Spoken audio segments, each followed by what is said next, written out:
ಆರಂಭದ ದಿನಗಳಲ್ಲಿ ಭರ್ಜರಿ ಅಬ್ಬರ ತೋರಿಸಿದ್ದರೂ ಇದೀಗ ಮಳೆಯ ಚಟುವಟಿಕೆಗಳಲ್ಲಿ ಗಮನಾರ್ಹ ಬದಲಾವಣೆ ಕಂಡು ಬರ್ತಾ ಇದೆ. ಒಂದು ಕಡೆ ರಾಜ್ಯದ ಹಲವು ಭಾಗಗಳಲ್ಲಿ ಮಳೆಯ ಪ್ರಮಾಣ ಕಡಿಮೆಯಾಗುತ್ತಿರುವ ಸೂಚನೆಗಳು ಕಂಡು ಬಂದರೆ, ಮತ್ತೊಂದು ಕಡೆ ಕೆಲ ಜಿಲ್ಲೆಗಳಿಗೆ ಮುಂದಿನ ಕೆಲ ಗಂಟೆಗಳ ಅವಧಿಗೆ ಗುಡುಗು, ಮಿಂಚು ಹಾಗೂ ಬಿರುಗಾಳಿ ಸಹಿತ ಮಳೆಯ ಮುನ್ಸೂಚನೆಯನ್ನ ಹವಾಮಾನ ಇಲಾಖೆ ನೀಡಿದೆ.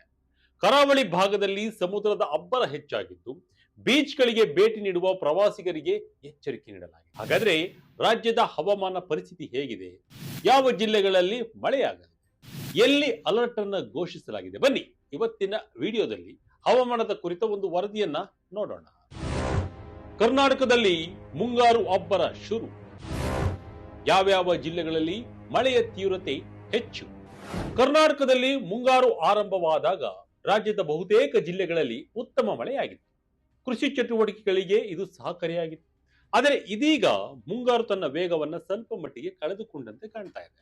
ಹವಾಮಾನ ಇಲಾಖೆಯ ಇತ್ತೀಚಿನ ಮುನ್ಸೂಚನೆಯ ಪ್ರಕಾರ ಉತ್ತರ ಕರ್ನಾಟಕದ ಕೆಲವು ಜಿಲ್ಲೆಗಳನ್ನ ಹೊರತುಪಡಿಸಿದ್ರೆ ರಾಜ್ಯದ ಬಹುತೇಕ ಭಾಗಗಳಲ್ಲಿ ಮಳೆಯ ಪ್ರಮಾಣ ಇಳಿಮುಖವಾಗಲಿದೆ. ಇದರ ನಡುವೆಯೇ ಬೆಂಗಳೂರು ಹವಾಮಾನ ಕೇಂದ್ರ ಮಹತ್ವದ ತುರ್ತು ಎಚ್ಚರಿಕೆಯನ್ನು ಹೊರಡಿಸಿದೆ. ಹವಾಮಾನ ಇಲಾಖೆ ನೀಡಲಾದ ಮುನ್ಸೂಚನೆಯ ಪ್ರಕಾರ ಮುಂದಿನ 4-5 ದಿನಗಳಲ್ಲಿ ರಾಜ್ಯದ 9 ಜಿಲ್ಲೆಗಳಲ್ಲಿ ಗುಡುಗು, ಮಿಂಚು ಮತ್ತು ಬಿರುಗಾಳಿ ಸಹಿತ ಮಳೆಯಾಗುವ ಸಾಧ್ಯತೆ ಇದೆ ಎಂದು ತಿಳಿಸಲಾಗಿದೆ.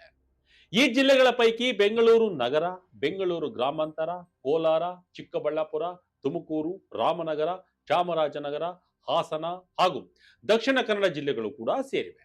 ಈ ಭಾಗಗಳಲ್ಲಿ ವಾಸಿಸುವ ಸಾರ್ವಜನಿಕರು ಅನಗತ್ಯವಾಗಿ ಹೊರಗಡೆ ಓಡಾಡುವುದನ್ನು ತಪ್ಪಿಸಿ ಸುರಕ್ಷತಾ ಕ್ರಮಗಳನ್ನ ಕೈಗೊಳ್ಳುವಂತೆ ಇಲಾಖೆ ಸೂಚಿಸಿದೆ. ಹೆಚ್ಚಾಗಿ ಮನೆಗೆ ಬರಳುವ ಉದ್ಯೋಗಿಗಳು ಹಾಗೂ ವಿದ್ಯಾರ್ಥಿಗಳು ಎಚ್ಚರಿಕೆಯಿಂದ ಇರಬೇಕು ಅಂತ ಹೇಳಿ ಇಲಾಖೆ ಸೂಚಿಸಿದೆ. ಜೂನ್ ಅಂತ್ಯದವರೆಗೂ ಮಳೆ ಹೆಚ್ಚಾಗುವ ಸಂಭವ. ಯಾವ್ಯಾವ ಜಿಲ್ಲೆಗಳಿಗೆ ಯೆಲ್ಲೋ ಅಲರ್ಟ್ ಘೋಷಣೆ? ಇನ್ನು ಉತ್ತರ ಕರ್ನಾಟಕ ಭಾಗದತ್ತ ನಾವು ಗಮನ ಹರಿಸೋದಾದ್ರೆ ಮುಂದಿನ 5 ದಿನಗಳ ಕಾಲ ಕೆಲವು ಜಿಲ್ಲೆಗಳಿಗೆ ಯೆಲ್ಲೋ ಅಲರ್ಟ್ ಅನ್ನ ಘೋಷಿಸಲಾಗಿದೆ. ಬೀದರ್, ಕಲಬುರಗಿ, ಯಾದಗಿರಿ, ರಾಯಚೂರು ಸೇರಿದಂತೆ ಉತ್ತರ ಕರ್ನಾಟಕದ ಹಲವು ಭಾಗಗಳಲ್ಲಿ ಸಾಧಾರಣದಿಂದ ಮಳೆಯಾಗುವ ಸಾಧ್ಯತೆ ಇದೆ ಎಂದು ಇಲಾಖೆ ಹೇಳಿದೆ. ಆದರೆ ರಾಜ್ಯದ ಉಳಿದ ಭಾಗಗಳಲ್ಲಿ ಮಳೆ ಚಟುವಟಿಕೆ ನಿಧಾನವಾಗುವ ಸಾಧ್ಯತೆ ಹೆಚ್ಚಿದೆ. ಕರಾವಳಿ ಕರ್ನಾಟಕದಲ್ಲಿಯೂ ಹವಾಮಾನದಲ್ಲಿ ಬದಲಾವಣೆಯನ್ನ ಕಂಡು ಬಂದಿದೆ. ಕಳೆದ ಕೆಲವು ದಿನಗಳಿಂದ ಭಾರಿ ಮಳೆಯ ಕಾರಣಕ್ಕೆ ನೀಡಲಾಗಿದ್ದ ಆರೆಂಜ್ ಅಲರ್ಟ್ ಅನ್ನ ಈಗ ಹಿಂಪಡೆಯಲಾಗಿದೆ. ದಕ್ಷಿಣ ಕನ್ನಡ ಹಾಗೂ ಉಡುಪಿ ಜಿಲ್ಲೆಗಳಿಗೆ ಮಾತ್ರ ಯೆಲ್ಲೋ ಅಲರ್ಟ್ ಜಾರಿಯಲ್ಲಿದ್ದು ಬಳಿಕ ಹಗುರದಿಂದ ಸಾಧಾರಣ ಮಳೆಯಷ್ಟೇ ದಾಖಲಾಗುವ ಸಾಧ್ಯತೆ ಇದೆ ಎಂದು ತಿಳಿಸಲಾಗಿದೆ. ಜೂನ್ 16ರಿಂದ ರಾಜ್ಯದ ಬಹುತೇಕ ಜಿಲ್ಲೆಗಳಲ್ಲಿ ಮಳೆಯ ಪ್ರಮಾಣ ಮತ್ತಷ್ಟು ಕುಸಿಯುವ ಸಾಧ್ಯತೆ ಇದೆ. ಹೀಗಾಗಿ ಕೃಷಿಕರು ಹಾಗೂ ನೀರಾವರಿ ಅವಲಂಬಿತ ಪ್ರದೇಶಗಳು ಮುಂದಿನ ದಿನಗಳ ಹವಾಮಾನವನ್ನ ಸೂಕ್ಷ್ಮವಾಗಿ ಗಮನಿಸಬೇಕಾದ ಅಗತ್ಯವಿದೆ. ದಕ್ಷಿಣ ಒಳನಾಡಿನ ಜಿಲ್ಲೆಗಳಿಗೂ ಅಲರ್ಟ್. ಬೆಂಗಳೂರಿನಲ್ಲಿ ಮಳೆಯ ಮುನ್ಸೂಚನೆ ಹೇಗಿದೆ? ಅಲರ್ಟ್ಗಳ ಪ್ರಕಾರ ಹೇಳುವುದಾದರೆ ದಕ್ಷಿಣ ಕನ್ನಡ, ಉಡುಪಿ, ಚಿಕ್ಕಬಳ್ಳಾಪುರ, ಚಿತ್ರದುರ್ಗ ಹಾಗೂ ತುಮಕೂರು ಜಿಲ್ಲೆಗಳಿಗೆ ಯೆಲ್ಲೋ ಅಲರ್ಟ್ ಅನ್ನ ಘೋಷಿಸಲಾಗಿದೆ. ಈ ಜಿಲ್ಲೆಗಳಲ್ಲಿ ಗುಡುಗು, ಮಿಂಚು ಹಾಗೂ ಬಿರುಗಾಳಿ ಸಹಿತ ಮಳೆಯಾಗುವ ಸಾಧ್ಯತೆ ಇದೆ. ಇನ್ನು ಯಾದಗಿರಿ, ರಾಯಚೂರು, ಕಲಬುರಗಿ, ಧಾರವಾಡ, ಗದಗ, ಹಾವೇರಿ, ಚಿಕ್ಕಮಗಳೂರು, ಹಾಸನ, ಕೊಡಗು, ಶಿವಮೊಗ್ಗ ಹಾಗೂ ಕೋಲಾರ ಜಿಲ್ಲೆಗಳಲ್ಲಿ ಸಾಧಾರಣ ಮಳೆಯ ಮುನ್ಸೂಚನೆಯನ್ನು ನೀಡಲಾಗಿದೆ.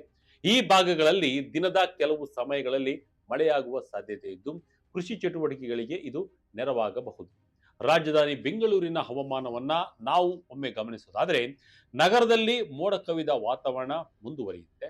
ಹಗುರದಿಂದ ಸಾಧಾರಣ ಮಳೆಯಾಗುವ ಸಾಧ್ಯತೆ ಇದ್ದು ಕೆಲ ಪ್ರದೇಶಗಳಲ್ಲಿ ಸಂಜೆ ವೇಳೆ ತುಂತುರು ಅಥವಾ ಮಧ್ಯದ ಪ್ರಮಾಣದ ಮಳೆಯಾಗಬಹುದೆಂದು ಹವಾಮಾನ ಇಲಾಖೆ ಸೂಚಿಸಿದೆ. ಕೆಲವು ದಿನಗಳಿಂದ ಬೆಂಗಳೂರಿನಲ್ಲಿ ತಂಪಾದ ವಾತಾವರಣ ನಿರ್ಮಾಣವಾಗಿದ್ದು ಇದೇ ಸ್ಥಿತಿ ಮುಂದುವರಿಯುವ ಸಾಧ್ಯತೆ ಇದೆ ಎಂದು ಹವಾಮಾನ ಇಲಾಖೆ ಸೂಚನೆ ಕೊಟ್ಟಿದೆ. ಜೂನ್ 14ರವರೆಗೆ ಹೇಗಿದೆ ಮಳೆಯ ಅಬ್ಬರ? ಹವಾಮಾನ ಇಲಾಖೆ ಕೊಟ್ಟ ಅಂಕಿಅಂಶಗಳು ಹೇಗಿದೆ? ಜೂನ್ 13ರಂದು ಹವಾಮಾನ ಮುನ್ಸೂಚನೆಯ ಪ್ರಕಾರ ದಕ್ಷಿಣ ಕನ್ನಡ ಹಾಗೂ ಉಡುಪಿ ಜಿಲ್ಲೆಗಳಲ್ಲಿ ಹಗುರ ಮಳೆಯಾಗುವ ಸಾಧ್ಯತೆ ಇದೆ. ಧಾರವಾಡ, ಗದಗ, ಹಾವೇರಿ, ಚಿಕ್ಕಮಗಳೂರು, ಹಾಸನ, ಕೊಡಗು, ಕೋಲಾರ, ಶಿವಮೊಗ್ಗ, ಬೀದರ್, ಕಲಬುರಗಿ, ಯಾದಗಿರಿ, ರಾಯಚೂರು ಹಾಗೂ ದಾವಣಗೆರೆ ಜಿಲ್ಲೆಗಳಲ್ಲಿ ಸಾಧಾರಣ ಮಳೆಯಾಗಲಿದೆ ಎಂದು ಇಲಾಖೆ ತಿಳಿಸಿದೆ. ಜೂನ್ 14ರ ಭಾನುವಾರದ ಮುನ್ಸೂಚನೆಯಲ್ಲೂ ಇದೇ ರೀತಿಯ ಚಿತ್ರಣ ಕಂಡು ಬರ್ತಾ ಇದೆ. ಕರಾವಳಿಯ 3 ಜಿಲ್ಲೆಗಳ ಜೊತೆಗೆ ಬೀದರ್, ಗದಗ, ಹಾವೇರಿ, ಕಲಬುರಗಿ, ರಾಯಚೂರು, ಯಾದಗಿರಿ, ದಾವಣಗೆರೆ, ಚಿಕ್ಕಮಗಳೂರು ಹಾಗೂ ಶಿವಮೊಗ್ಗ ಜಿಲ್ಲೆಗಳಲ್ಲಿ. ಆದರೆ ಸೋಮವಾರದಿಂದ ಈ ಜಿಲ್ಲೆಗಳಲ್ಲೂ ಮಳೆಯ ಚಟುವಟಿಕೆ ನಿಧಾನವಾಗಲಿದೆ ಎನ್ನಲಾಗಿದೆ. ಇದೀಗ ರಾಜ್ಯದಲ್ಲಿ ದಾಖಲಾಗಿರುವ ಗರಿಷ್ಠ ಮಳೆಯ ಅಂಕಿಅಂಶಗಳತ್ತ ನಾವು ಗಮನ ಹರಿಸುವುದಾದ್ರೆ, ಹಾಸನ ಜಿಲ್ಲೆಯ ಚನ್ನರಾಯಪಟ್ಟಣದಲ್ಲಿ ಅತ್ಯಧಿಕ 76.5 ಮಿಲಿಮೀಟರ್ ಮಳೆಯಾಗಿದೆ. ಉಡುಪಿ ಜಿಲ್ಲೆಯ ಕಾರ್ಕಳದಲ್ಲಿ 68 ಮಿಲಿಮೀಟರ್ ಹಾಗೂ ಕುಂದಾಪುರ ತಾಲೂಕಿನ ಮಡಮಕ್ಕಿಯಲ್ಲಿ 65.5 ಮಿಲಿಮೀಟರ್ ಮಳೆಯಾಗಿದೆ. ಮೈಸೂರು ನಗರದಲ್ಲಿ 49 ಮಿಲಿಮೀಟರ್ ಮಳೆ ದಾಖಲಾಗಿದೆ. ಈ ಅಂಕಿಅಂಶಗಳು ಕಳೆದ ಕೆಲವು ದಿನಗಳಲ್ಲಿ ಮಲೆನಾಡು ಹಾಗೂ ಕರಾವಳಿ ಭಾಗಗಳಲ್ಲಿ ಉತ್ತಮ ಮಳೆಯಾಗಿರುವುದನ್ನು ತೋರಿಸ್ತಾ ಇದೆ ಎಂದು ಹವಾಮಾನ ಇಲಾಖೆ ಅಂಕಿಅಂಶಗಳನ್ನು ನೀಡಿದೆ. ಮಳೆಯಿಂದ ಉಂಟಾದ ಸಮಸ್ಯೆಗಳೇನು? ಘಾಟಿ ಪ್ರದೇಶದಲ್ಲಿ ಸಂಚಾರ ಮಾಡುವವರಿಗೆ ಸಂದೇಶ. ಮಳೆಯ ಪರಿಣಾಮದಿಂದ ಕೆಲವೆಡೆ ಸಣ್ಣ ಪ್ರಮಾಣದ ಸಮಸ್ಯೆಗಳು ಕೂಡ ಉಂಟಾಗಿವೆ. ದಕ್ಷಿಣ ಕನ್ನಡ ಜಿಲ್ಲೆಯ ಚಾರ್ಮುಡಿ ಘಾಟಿನಲ್ಲಿ ಬಿದಿರುತಳ ಬಸ್ ನಿಲ್ದಾಣದ ಸಮೀಪ ರಸ್ತೆಯ ಮೇಲೆ ಬಂಡೆಯೊಂದು ಕುಸಿದು ಬಿದ್ದ ಘಟನೆ ನಡೆದಿದೆ. ನಿರಂತರ ಮಳೆಯಿಂದಾಗಿ ಭೂಮಿಯ ತೇವಾಂಶ ಹೆಚ್ಚಾಗಿ ಬಂಡೆ ಸಡಿಲಗೊಂಡು ರಸ್ತೆಗೆ ಉರುಳಿ ಬಿದ್ದಿದೆ ಎಂದು ಅಧಿಕಾರಿಗಳು ತಿಳಿಸಿದ್ದಾರೆ. ಅದೃಷ್ಟವಶಾತ್ ಈ ವೇಳೆ ಯಾವುದೇ ಘಟನೆ ಸಂಭವಿಸಿಲ್ಲ. ವಾಹನಗಳು ಅಥವಾ ಜನರು ಆ ಭಾಗದಲ್ಲಿ ಇರಲಿಲ್ಲ. ಹೀಗಾಗಿ ಯಾವುದೇ ಪ್ರಾಣಾಪಾಯ ಸಂಭವಿಸಿಲ್ಲ. ರಸ್ತೆಯ ಮೇಲಿದ್ದ ಬಂಡೆಯನ್ನ ತೆರವುಗೊಳಿಸಲಾಗಿದ್ದು ವಾಹನ ಸಂಚಾರಕ್ಕೆ ಯಾವುದೇ ಅಡ್ಡಿ ಇಲ್ಲ ಎಂದು ಅಧಿಕಾರಿಗಳು ಸ್ಪಷ್ಟಪಡಿಸಿದ್ದಾರೆ. ಆದರೂ ಘಾಟಿ ಪ್ರದೇಶಗಳಲ್ಲಿ ಸಂಚಾರ ಮಾಡುವವರು ಎಚ್ಚರಿಕೆಯಿಂದ ಇರಬೇಕು ಎಂದು ಸೂಚಿಸಲಾಗಿದೆ. ಇನ್ನು ಕರಾವಳಿ ಕರ್ನಾಟಕದ ಪರಿಸ್ಥಿತಿ ಬಗ್ಗೆ ನಾವು ಹೇಳ್ತಾ ಹೋದಾದ್ರೆ, ಮಂಗಳೂರು, ಉಳ್ಳಾಲ, ಸುರತ್ಕಲ್, ಸೋಮೇಶ್ವರ, ಪೆಣಂಬೂರು ಹಾಗೂ ತಣ್ಣೀರುಬಾವಿ ಬೀಚ್ಗಳಲ್ಲಿ ಸಮುದ್ರದ ಅಲೆಗಳ ಎತ್ತರ ಹೆಚ್ಚಾಗಿದೆ. ಸಮುದ್ರದಲ್ಲಿ ಅಬ್ಬರ ಹೆಚ್ಚಿರುವ ಕಾರಣ ಜಿಲ್ಲಾಡಳಿತ ಹೈ ಅಲರ್ಟ್ ಘೋಷಣೆ ಮಾಡಿದೆ. ಬೀಚ್ಗಳಿಗೆ ಭೇಟಿ ನೀಡದಂತೆ ಪ್ರವಾಸಿಗರಿಗೆ ಎಚ್ಚರಿಕೆ. ಮಲೆನಾಡು, ಕರಾವಳಿ ಭಾಗದ ಜನರಿಗೆ ವಾರ್ನಿಂಗ್. ಇನ್ನು ಸಾರ್ವಜನಿಕರ ಸುರಕ್ಷತೆಯನ್ನ ಗಮನದಲ್ಲಿ ಇಟ್ಟುಕೊಂಡು ಬೀಚ್ಗಳಿಗೆ ಭೇಟಿ ನೀಡುವ ಪ್ರವಾಸಿಗರಿಗೆ ಸಮುದ್ರಕ್ಕೆ ಇಳಿಯದಂತೆ ಸೂಚಿಸಲಾಗಿದೆ. ಬೋಟಿಂಗ್, ಜೆಟ್ ಸ್ಕೀ, ಪ್ಯಾರಾಸೈಲಿಂಗ್ ಸೇರಿದಂತೆ ಎಲ್ಲ ರೀತಿಯ ವಾಟರ್ ಸ್ಪೋರ್ಟ್ಸ್ ಚಟುವಟಿಕೆಗಳನ್ನ ತಾತ್ಕಾಲಿಕವಾಗಿ ಸ್ಥಗಿತಗೊಳಿಸಲಾಗಿದೆ. ಜೀವರಕ್ಷಕ ಸಿಬ್ಬಂದಿಯನ್ನ ಹೆಚ್ಚುವರಿಯಾಗಿ ನಿಯೋಜಿಸಲಾಗಿದ್ದು, ಪೆಣಂಬೂರು ಪ್ರದೇಶದಲ್ಲಿ ಪ್ರವಾಸಿಗರ ಪ್ರವೇಶದ ಮೇಲೂ ನಿರ್ಬಂಧ ಹೇರಲಾಗಿದೆ. ಪೊಲೀಸ್ ಹಾಗೂ ಕರಾವಳಿ ಭದ್ರತಾ ಸಿಬ್ಬಂದಿ ನಿರಂತರವಾಗಿ ನಿಗಾ ವಹಿಸ್ತಾ ಇದ್ದು, ಹವಾಮಾನ ಮತ್ತಷ್ಟು ಹದಗೆಟ್ಟರೆ ಹೆಚ್ಚುವರಿ ಮುನ್ನೆಚ್ಚರಿಕಾ ಕ್ರಮಗಳನ್ನು ಕೈಗೊಳ್ಳುವುದಾಗಿ ಅಧಿಕಾರಿಗಳು ತಿಳಿಸಿದ್ದಾರೆ.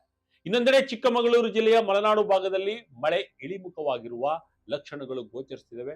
ಮೂಡಿಗೆರೆ, ಕಳಸ ಹಾಗೂ ಶೃಂಗೇರಿ ಭಾಗಗಳಲ್ಲಿ ಕೆಲವೆಡೆ ತುಂತುರು ಮಳೆಯಾಗಿದ್ದರೆ ಬಯಲು ಭಾಗಗಳಲ್ಲಿ ಬಿಸಿಲು ಮತ್ತು ಮೋಡ ಕವಿದ ವಾತಾವರಣ ಕಂಡು ಬಂದಿದೆ. ಬೆಳಗ್ಗೆ ಬಿಸಿಲಿದ್ದರೂ ಮಧ್ಯಾಹ್ನದ ನಂತರ ಮೋಡಗಳು ಆವರಿಸಿದ್ದವು. ಆದರೆ ಭಾರೀ ಮಳೆಯಂತಹ ಪರಿಸ್ಥಿತಿ ಕಂಡು ಬಂದಿಲ್ಲ.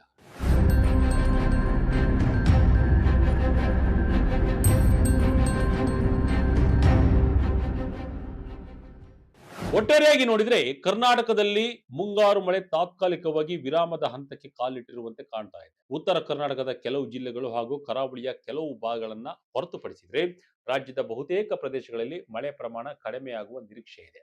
ಆದರೂ ಸಂಜೆಯ ವೇಳೆ ಗುಡುಗು, ಮಿಂಚು ಮತ್ತು ಬಿರುಗಾಳಿ ಸಹಿತ ಮಳೆಯ ಸಾಧ್ಯತೆಯನ್ನ ನಿರ್ಲಕ್ಷಿಸಬಾರದು. ಹೀಗಾಗಿ ಹವಾಮಾನ ಇಲಾಖೆಯ ಸೂಚನೆಗಳನ್ನ ಗಮನದಲ್ಲಿಟ್ಟುಕೊಂಡು ಸುರಕ್ಷಿತವಾಗಿ, ವಿಶೇಷವಾಗಿ ಬೀಚ್ ಪ್ರದೇಶಗಳಿಗೆ ಭೇಟಿ ನೀಡುವವರು ಹಾಗೂ ಘಾಟಿ ರಸ್ತೆಗಳಲ್ಲಿ ಸಂಚಾರ ಮಾಡುವವರು ಅಗತ್ಯ ಮುನ್ನೆಚ್ಚರಿಕೆ ವಹಿಸುವುದು ಅತ್ಯಗತ್ಯ.